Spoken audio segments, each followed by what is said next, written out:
Movie की शुरुआत में हम बारबरा नाम की एक हिस्ट्री टीचर को देखते हैं। बारबरा का रिलेशन दूसरे टीचर्स और स्टूडेंट के साथ अच्छा नहीं था और इसी वजह से सभी उससे दूर ही रहा करते थे। एक दिन स्कूल में शेबा नाम की एक नई आर्ट टीचर आती है। उसे देखकर बारबरा को लगा कि शेबा की लाइफ भी उसकी तरह ही है, इसलिए वह उससे दोस्ती करने के बारे में सोचने लगती है। एक दिन बारबरा अपने क्लास में कुछ स्टूडेंट्स को लड़ते हुए देखती है और उन्हें रोकने में शेबा पूरी तरह से नाकाम हो चुकी थी। तभी बारबरा उन स्टूडेंट्स के बीच चल रहे झगड़े को सुलझाने में शेबा की मदद करने लगती है, जिसकी वजह से बारबरा और शेबा में दोस्ती हो जाती है। कुछ देर बाद शेबा उसे अपने घर पर लंच के लिए इनवाइट करती है। बारबरा इससे काफी खुश थी, पहले किसी ने भी ऐसा अपने घर पर उसे नहीं बुलाया था। अगले दिन रेडी होकर बारबरा शेबा के घर जाती है, जहां उसकी मुलाकात शेबा के हस्बैंड रिचर्ड से होती है। रिचर्ड की उम्र बारबरा के समान थी, इसलिए वो यही सोच रही थी कि शेबा को इतने एजड आदमी के साथ शादी करने की क्या जरूरत थी। तभी हमें पता चलता है कि शेबा के हैंडीकैप सन की ब्रेन कंडीशन ठीक नहीं है और उसी के ट्रीटमेंट के लिए शेबा ने दोबारा टीचर की जॉब करने का डिसाइड करा था। शेबा की डॉटर भी होती है, लेकिन वो रिचर्ड की दूसरी वाइफ की थी, यानी कि रिचर्ड ने 2 शादियां करी थी। एक दिन स्कूल के क्रिसमस फंक्शन में बारबरा शेबा के आने का इंतजार कर रही थी, लेकिन काफी देर हो जाने के बावजूद भी शेबा नहीं आई तो बारबरा उसे बुलाने जाती है। तभी उसकी नजर स्कूल के स्टोर रूम पर पड़ती है, जहां शेबा अपने 15 साल के स्टूडेंट स्टीवन के साथ इंटीमेट हो रही थी। अगले ही दिन बारबरा शेबा को मिलने के लिए बुलाती है। तब शेबा अपने और स्टीवन के बीच चल रहे अफेयर के बारे में बारबरा को सब कुछ बता देती है। साथ ही शेबा बारबरा से रिक्वेस्ट करती है कि क्रिसमस तक वो इस सब के बारे में स्कूल एडमिनिस्ट्रेशन को कुछ भी ना बताए, क्योंकि वो आने वाले क्रिसमस पर अपनी फैमिली के साथ एंजॉय करना चाहती है। जिस पर बारबरा शेबा से कहती है कि वो इसके बारे में किसी से कुछ भी नहीं कहेगी, लेकिन उसे स्टीवन के साथ चल रहे अफेयर को बंद करना होगा। शेबा बारबरा की बात मान लेती है और उसे प्रॉमिस करती है कि वो अपने और स्टीवन के बीच चल रही अफेयर को खत्म कर देगी। शेबा ने प्रॉमिस तो कर दिया था, लेकिन वो अपने और स्टीवन के बीच चल रहे अफेयर को खत्म नहीं कर पाती, बल्कि वो दोनों अब पहले से ज्यादा करीब आ चुके थे। शेबा ये बात बारबरा से छुपाने लगती है, लेकिन एक दिन बारबरा की कैट अचानक से बीमार हो जाती है और डॉक्टर के पास ले जाने पर उसे पता चलता है कि उसकी कैट अब बस कुछ ही दिनों की मेहमान है। अपने दुख को बांटने के लिए बारबरा शेबा के घर जाती है। दोनों बातें कर रहे होते हैं, तभी शेबा को स्टीवन के कॉल्स आने लगते हैं, लेकिन बारबरा की वजह से वो कॉल रिसीव नहीं कर पाती। तभी बारबरा की नजर शेबा के गार्डन में मौजूद एक लड़के पर पड़ती है, मगर हुडी में होने की वजह से वह उस लड़के की शक्ल नहीं देख पाती। उसी वक्त फोन दोबारा से रिंग करता है, जिससे बारबरा को शक हो चुका था और वो तुरंत फोन उठा लेती है, जिसकी वजह से उसे शेबा और स्टीवन के बीच अब चल रहे अफेयर के बारे में पता चल जाता है। बारबरा गुस्से में वहां से जाने लगती है, लेकिन शेबा उसे रोककर माफी मांगने लगती है, जिस पर बारबरा कहती है कि अगर तुमने आज रात तक स्टीवन के साथ अपने अफेयर को खत्म नहीं करा तो मैं तुम्हारे हस्बैंड को सब कुछ बता दूंगी। इससे घबराकर शेबा तुरंत स्टीवन से मिलने उसके घर जाती है, जहां उसकी मुलाकात स्टीवन के डैड से होती है और स्टीवन के डैड से बातचीत करने के बाद शेबा को यह रियलाइज होता है कि स्टीवन ने जो उसे अपने मॉम डैड के बारे में बताया वो सब एक झूठ है। स्टीवन ने कहा था कि उसके डैड हमेशा उसे मारते रहते हैं और उसकी माँ काफी बीमार थी, लेकिन असल में ऐसा कुछ भी नहीं था, बल्कि उल्टा ही था। वही शेबा के पूछने पर स्टीवन कहता है कि वो सब मैंने बस यूं ही एंजॉय करने के लिए कहा था और तुम्हारे मेरे बीच जो कुछ हुआ वो सिर्फ एक टाइम पास था। अब धीरे धीरे शेबा को स्टीवन के इरादे समझ आ चुके थे और उसी वक्त वो स्टीवन के साथ चल रहे अफेयर को हमेशा के लिए खत्म कर देती है। इसके बाद वो बारबरा को मिलने के लिए बुलाती है और उसे हक कर रोने लगती है। बारबरा अब मान चुकी थी कि शेबा ने फाइनली स्टीवन से पीछा छुड़ा लिया।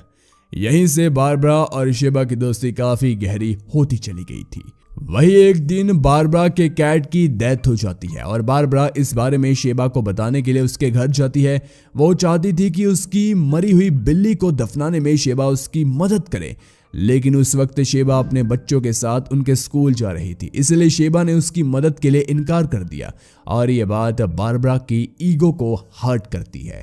एक दिन बारबरा अपने घर में बैठकर शेबा को सबक सिखाने के बारे में सोच रही थी, तभी उसके दरवाजे की घंटी बजने लगती है। जब वो दरवाजा खोलती है तब उसे अपने स्कूल का एक टीचर आया हुआ दिखता है। वो दरअसल बारबरा से शेबा के बारे में बात करने आया था, क्योंकि पूरे स्कूल में वही शेबा की बेस्ट फ्रेंड थी। वो बारबरा को बताता है कि उसे शेबा काफी ज्यादा पसंद है और उसे ये पता था कि शेबा मैरिड है, फिर भी वो शेबा को पाना चाहता था और वो बारबरा से ये पूछने आया था कि शेबा उसके बारे में कैसे फील करती है। ये सुनने के बाद बारबरा सोचती है कि शेबा को सबक सिखाने का ऐसे अच्छा मौका नहीं हो सकता। वो बातों ही बातों में शेबा और स्टीवन के अफेयर के बारे में उस टीचर को बता देती है, जिसे सुनकर वो टीचर उसी वक्त वहां से चला जाता है। उसी रात बारबरा को शेबा का कॉल आता है और वो सुबह उसकी मदद नहीं कर पाने के लिए बारबरा से माफी मांगती है और अगले दिन अपने घर पर मिलने के लिए बुलाती है। नेक्स्ट डे जब बारबरा शेबा के घर जाती है तब शेबा और उसके हस्बैंड में किसी बात को लेकर बहस चल रही थी। उसी वक्त दरवाजे की घंटी बजती है और रिचर्ड दरवाजा खोलने के लिए चला जाता है। दरवाजे पर स्टीवन की मॉम आई थी और वो काफी गुस्से में थी।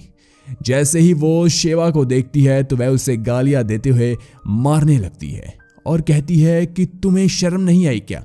स्टीवन तो सिर्फ एक बच्चा है। दरअसल स्टीवन की मॉम को अपने बेटे और शेबा के अफेयर के बारे में सब कुछ पता चल चुका था। इससे पहले कि बात और ज्यादा आगे बढ़ती, स्टीवन के डैड अपनी वाइफ को लेकर वहां से चले जाते हैं। अब शेबा और स्टीवन के अफेयर के बारे में रिचर्ड और उसके बच्चों को भी पता चल चुका था, जिसकी वजह से रिचर्ड और शेबा में काफी ज्यादा बहस होने लगती है और इन सब से बारबरा को अंदर ही अंदर काफी खुशी हो रही थी। अगले दिन स्कूल और मीडिया में यह बात फैल जाती है। इसके बाद शेबा अपनी फैमिली से दूर हो चुकी थी। उसे स्कूल से निकाल दिया गया था और उस पर चाइल्ड के साथ अफेयर रखने का केस भी चलने लगता है। दूसरी तरफ स्कूल के प्रिंसिपल को यह बात पता चल जाती है कि बारबरा को शेबा और स्टीवन के अफेयर के बारे में पहले से ही पता था और इसे छुपाए रखने की वजह से बारबरा को भी स्कूल से निकाल दिया जाता है। वही शेबा अब कुछ दिनों के लिए बारबरा के घर पर रहने आती है। उसे अब भी यही लग रहा था कि जरूर स्टीवन ने ही अपनी मॉम को सब कुछ बताया होगा और एक दिन बारबरा शॉपिंग करने के लिए बाहर आई होती है। तभी अकेली बोर होती शेबा को बारबरा की एक डायरी मिलती है, जिसे पढ़ने के बाद उसे पता चलता है कि उसके और स्टीवन के अफेयर के बारे में किसी और ने नहीं बल्कि उसके ही बेस्ट फ्रेंड बारबरा ने सबको बताया था। साथ ही बारबरा ने अपनी एक पुरानी फ्रेंड को भी इसी तरह काफी तंग करा था। वही बारबरा के घर आते ही शेबा उसे खींच कर एक थप्पड़ मारती है और बाहर चली जाती है। बाहर निकलते ही कई सारे न्यूज रिपोर्टर उसे तंग करने लगते हैं, लेकिन तभी बारबरा उसे वापस अपने घर के अंदर ले जाती है। रात बिताने के बाद अगली सुबह शेबा अपने घर वापस चली जाती है, जहां रिचर्ड ने भी उसे उसकी गलती के लिए माफ कर दिया था। कुछ दिनों बाद कोर्ट में शेबा पर चल रहे केस की सुनवाई होती है, जिसमें शेबा को गिल्टी माना जाता है और उसे अगले 10 महीनों के लिए जेल हो जाती है। अगले सीन में हम एक दूसरी लेडी को शेबा और स्टीवन के बारे में छपी न्यूज को पढ़ते हुए देखते हैं। तभी वहां बारबरा उस लेडी के पास आकर कहती है कि वो शेबा को अच्छी तरह से जानती है। वो लेडी अपना नाम एनाबेला बताती है, जिसके बाद बारबरा उससे दोस्ती करने लगती है। तो गाइज, आपको क्या लगता है कि बारबरा ने जो शेबा के साथ किया वो सही था क्या या गलत था? शायद बारबरा ही गलत थी, क्योंकि उसने समझा ही नहीं कि शेबा उस वक्त अपने बच्चों को स्कूल छोड़ने जा रही थी, तो वो उसकी हेल्प कैसे कर सकती थी। लेकिन ये समझने की बजाय बारबरा का ईगो हर्ट हो गया। और क्या शेबा का एक 15 साल के लड़के के साथ अफेयर रखना सही था क्या? क्योंकि शेबा का हस्बैंड एक ओल्ड आदमी था, तो हो सकता है कि वो शेबा को सेटिस्फाई ना कर पा रहा हो, जिस वजह से उसे एक 15 साल के लड़के के साथ इंटीमेट होने की जरूरत पड़ी होगी। तो खैर, आपको क्या लगता है जो कमेंट सेक्शन में आप तो जरूर बताइए। तो आज की इस वीडियो में बस इतना ही। अगर वीडियो अच्छी लगी तो लाइक कीजिए, ऐसे वीडियोस के लिए हमारे चैनल को सबसे पहले सब्सक्राइब कीजिए। मिलते हैं एक और कमाल की वीडियो के साथ। Thanks for watching.